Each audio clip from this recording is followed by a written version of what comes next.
Hey everyone, have you ever dreamed of making a big impact in the world of law?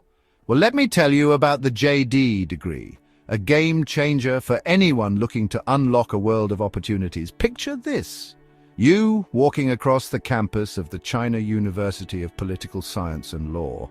You run into your friend Lao Guo, an experienced lawyer with a US legal education background. You say, "Hey Lao Guo, I've been thinking about going to the US for a JD degree. But I heard that JD isn't a traditional PhD. Is it really worth it?" Lao Guo lights up and says, "Xiao Mei, if you're serious about making a name for yourself in the legal world, a JD is one of the best investments you can make." Did you know that the JD degree is officially recognized as a doctoral level degree, not only by US law schools, government agencies and immigration authorities, but also by China's Ministry of Education? He continues, "What does that mean? It means that once you graduate, you're not just a lawyer, you're a prime candidate for roles in law, academia, politics, and even the corporate world. A JD opens doors everywhere. You're intrigued, really? But how well respected is a JD in the US legal field?" Lao Guo chuckles and leans in. "Ha ha ha ha! Great question! Do you know how many US Supreme Court justices have a JD? All of them. Chief Justice John Roberts, Justices Clarence Thomas, Sonia Sotomayor, Neil Gorsuch, and every other sitting justice on the Supreme Court earned a JD as their highest law degree. And it's not just the judiciary. Look at politics. Former US presidents like Nixon, Clinton, Obama, and Biden, JD. Former vice presidents like Pence and Harris, JD. Even the current vice president, JD Vance, and Secretary of State Marco Rubio, JD. And guess what?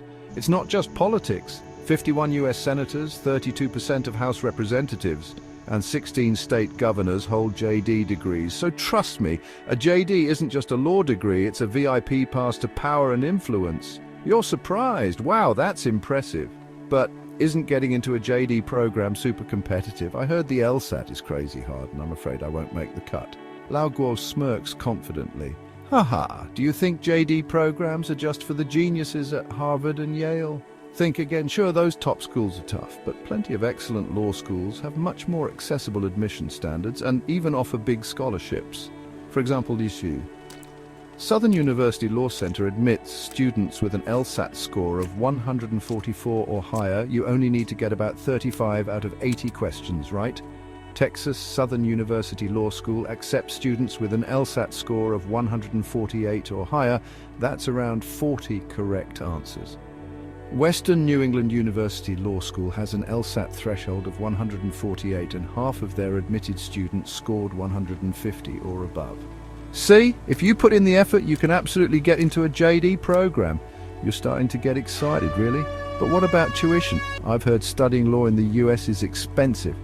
Lao Guo grins mischievously. That's where scholarships come in. Many law schools offer generous scholarships. Some even cover full tuition. Check this out. University of Arizona Law School gives full or even more than full scholarships to 58% of new JD students. Michigan State University Law School provides full scholarships to 23% of their incoming class. Pennsylvania State University Law School offers full scholarships to 51% of its new JD students. Hofstra University Law School grants full scholarships to 27% of new students. If you score well on the LSAT, not only can you study for free, but you might even get extra money for living expenses. You're totally convinced now. Wow, that's incredible. But what about jobs? What if I graduate and struggle to find work? Lao Guo leans back confidently. Pfft, finding a job after a JD. That's the last thing you should worry about. With a JD, you can become a lawyer, judge, prosecutor, corporate legal counsel, policy analyst, compliance officer, and more. Big corporations, law firms, banks, government agencies, they all need JD grads. And if you're into academics, you can even become a law professor. Ever heard of Amy Chua, the Yale professor who wrote Battle Hymn of the Tiger Mother? She's a JD grad from Harvard. JD isn't just a degree, it's your launchpad to unlimited opportunities. You're determined, Lao Guo. You've completely changed my mind. I used to think JD was just a legal degree, but now I see it's so much more. I'm going to study for the LSAT and apply for a JD. Lao Guo nods in approval. That's the spirit. Studying for a JD in the US doesn't just give you top-tier legal knowledge, it expands your global network and transforms your career. Don't hesitate, start preparing for the LSAT now. Who knows, in a few years you might be the next top lawyer, Supreme Court justice, or even a political leader. Key takeaways: A JD is the golden ticket to success in law, politics, business, and academia. Admission to JD programs isn't as difficult as you think. There are plenty of accessible law schools. Many law schools offer full-ride scholarships, making a JD education affordable. Career opportunities for JD graduates are vast, lucrative, and highly respected. If you're ready to put in the effort, a JD can be the game changer for your future. So what are you waiting for? A JD is not just a degree, it's your key to an extraordinary future.